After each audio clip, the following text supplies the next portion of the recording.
மாவட்டம் மங்களத்தில் தேசிய கால்நடை நோய் தடுப்பு திட்டத்தின் கீழ் 3வது சுற்றுப்பணி கால்நடை பராமரிப்பு துறை சார்பில் கன்றுவீழ்ச்சி நோய் தடுப்பூசி முகாம் கால்நடை மருத்துவர் வெங்கடேசன் தலைமையில் நடைபெற்றது.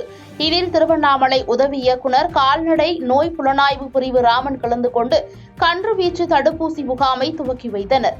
ஒருமுறை தடுப்பூசி அளித்தால் வாழ்நாள் முழுவதும் நோய் எதிர்ப்பு சக்தி இருக்கும் என்பதனை கொண்டு மங்கலம் பகுதியில் உள்ள பெண் கன்றுகளுக்கு தடுப்பூசி போடப்பட்டனர். இதில் கால்நடை ஆய்வாளர் லட்சுமி உட்பட மருத்துவ குழுவினர் கலந்து கொண்டனர்.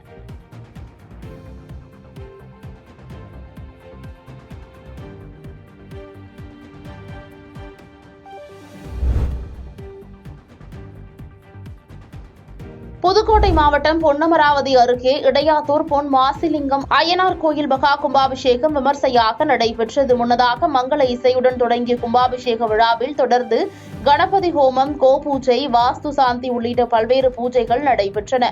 அதனைத் தொடர்ந்து பல்வேறு புனித தலங்களில் இருந்து கொண்டுவரப்பட்ட புனித நீர் மங்கள இசை முழங்க சிவாச்சாரியார்கள் தலையில் சுமந்து வந்து கோயிலை வலம் வந்தனர். கருட பகவான் விமானத்தை சுற்றி வர பூஜிக்கப்பட்ட புனித நீர் விமானத்தில் ஊற்றப்பட்டது. இதில் திரளான பக்தர்கள் கலந்து கொண்டு சாமி தரிசனம் செய்தனர்.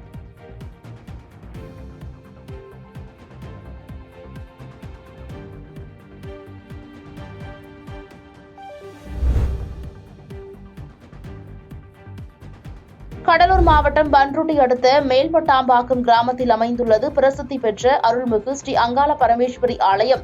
இந்த ஆலயத்தில் கும்பாபிஷேக விழா நடைபெற்றது. முன்னதாக மகா பூர்ணகுதி பூஜைக்கு பின் கடம் புறப்பாடு நடைபெற்று சிவாச்சாரியார்கள் வேத மந்திரங்கள் முழங்க அருள்மிகு ஸ்ரீ அங்காள பரமேஸ்வரி அம்மனுக்கு மகா கும்பாபிஷேகம் நடைபெற்றது. விழாவில் ஆயிரக்கணக்கான பொதுமக்கள் கலந்து கொண்டு சுவாமி தரிசனம் செய்தனர்.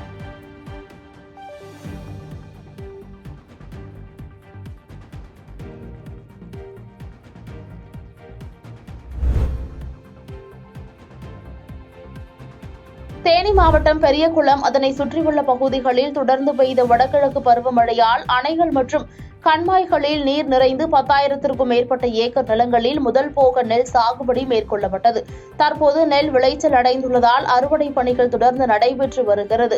இந்நிலையில் கடந்த ஆண்டு வைக்கோல் கட்டு ஒன்றுக்கு ரூபாய் 150 முதல் ரூபாய் 170 வரை விற்பனையான நிலையில் இந்த ஆண்டு அதிக அளவில் நெல் நடவு செய்யப்பட்டு வைக்கோல் அதிக அளவில் உற்பத்தியாகியுள்ளதால் வைக்கோல் ஒரு கட்டின் விலை ரூபாயாக குறைந்துள்ளது. இருந்தாலும் கால்நடைகளுக்கு தேவையான வைக்கோல் விலை குறைந்துள்ளதால் கால்நடை வளர்ப்பவர்கள் மகிழ்ச்சி அடைந்துள்ளனர்.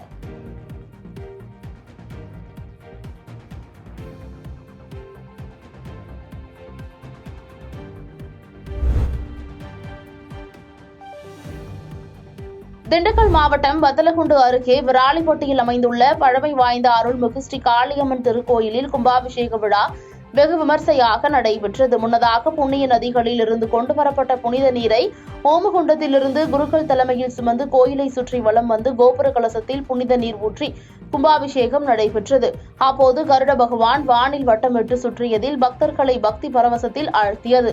கலசத்தில் ஊற்றிய புண்ணிய நீரை பொதுமக்கள் மீது தெளிக்கப்பட்டனர். பின்னர் அருள்மிகு ஸ்ரீ காளியம்மனுக்கு சிறப்பு அலங்காரம் செய்து அபிஷேக ஆராதனை நடைபெற்றது. இதில் ஏராளமான பக்தர்கள் பங்கேற்று சாமி தரிசனம் செய்தனர்.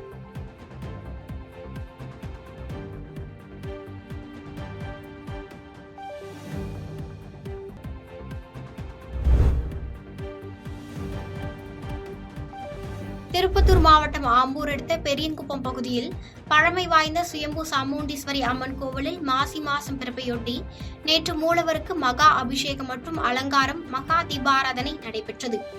பின்னர் பூந்தேர் ஊர்வலமும் இரவு சிம்ம வாகனத்தில் அம்மன் எழுந்தருளி பக்தர்களுக்கு அருள்பாலித்தார். இதனைத் தொடர்ந்து இன்று பெரியன்குப்பம் கரகு கோவிலில் இருந்து பூங்கரகம் வானவேடிக்கை மற்றும் மேளதாளங்கள் முழங்க ஊர்வலமாக புறப்பட்டு முக்கிய வீதிகள் வழியாக சென்று ஏரிக்கரை சாமுண்டீஸ்வரி அம்மன் கோவில் சென்றடைந்தது. அப்போது வீதிகள் முழுவதும் பல்லாயிரக்கணக்கான பக்தர்கள் தங்களின் வேண்டுதல்கள் நிறைவேற அங்க பிரதட்சணம் செய்து சிரசு மீது உப்பு, மிளகு, பொறி ஆகியவற்றை போட்டு வழிபட்டனர்.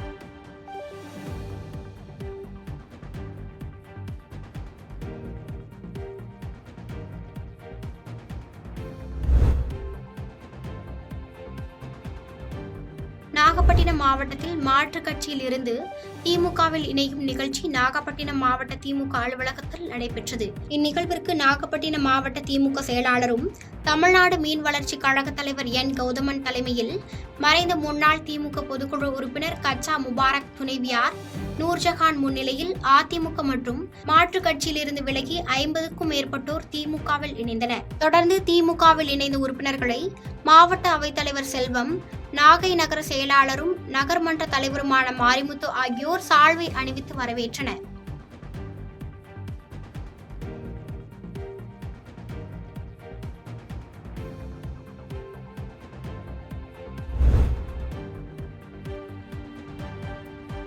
நாகை மாவட்டம் வேதாரண்யத்தில் நாம் தமிழர் கட்சியின் நாகை நாடாளுமன்ற தேர்தலுக்கான வேட்பாளர் அறிமுக கூட்டம் நடைபெற்றது. இதில் நாகை நாடாளுமன்ற நாம் தமிழர் கட்சியின் வேட்பாளராக கார்த்திகாவை அறிமுகம் செய்தனர். பின்னர் செய்தியாளர்களை சந்தித்து பேசிய கார்த்திகா, கட்சித்தீவை நாடாளுமன்றத்தில் தீர்மானம் நிறைவேற்றாமல் இந்திரா காந்தி வழங்கியது தவறு. அதனை மீட்க நாம் தமிழர் கட்சி சார்பாக நாடாளுமன்றத்தில் குரல் கொடுப்போம் என்று தெரிவித்தார்.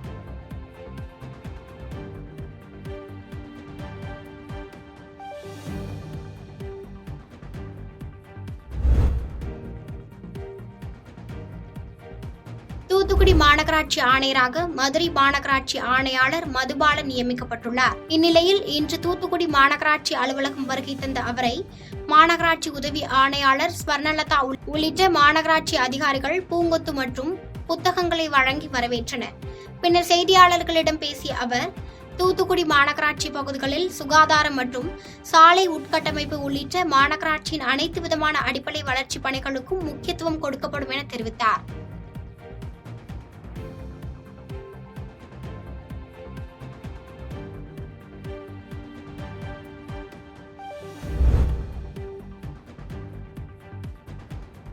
தென்காசி மாவட்டம் கொடிமரம் மவுண்ட் ரோடு உள்ளிட்ட பகுதிகளில் வெறிநாய்கள் தொந்தரவு அதிகமாக காணப்பட்டு வருகிறது. கடந்த சில நாட்களுக்கு முன்பு கீழப்பாறையடி தெருவில் முதியவர் ஒருவரை வெறிநாய் கடித்து குதறிய சிசிடிவி காட்சிகள் வெளியாகி பொதுமக்களிடம் பெரும் அச்சத்தை ஏற்படுத்தியது. இந்நிலையில் தென்காசி மவுண்ட் ரோடு சாலையில் நகர்மன்ற உறுப்பினர் ராசப்பா தலைமையில் வெறிநாய்களை கட்டுப்படுத்த தவறிய நகராட்சி நிர்வாகத்தை கண்டித்தும் இதுகுறித்து உரிய நடவடிக்கை எடுப்பதற்கு மாவட்ட ஆட்சியரை வலியுறுத்தியும் பொதுமக்களிடம் ஆதரவை திரட்டும் வகையில் ஒலிபெருக்கி மூலம் கையெழுத்து இயக்கம் நடைபெற்றது. மேலும் பொதுமக்களிடம் பெறப்பட்ட கையெழுத்து படிவத்தை மாவட்ட ஆட்சியரிடம் மனுவாக கொடுத்து இதற்கு தனி கவனம் செலுத்தி நடவடிக்கை எடுக்க வேண்டும் எனவும் தெரிவித்தனர்.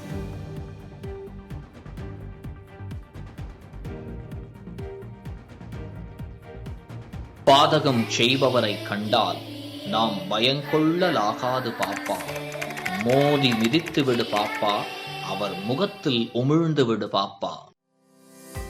அண்மை செய்திகளை உடனுக்குடன் தெரிந்து கொள்ள இணைந்திருங்கள் இயம்நாடு தொலைக்காட்சியுடன்.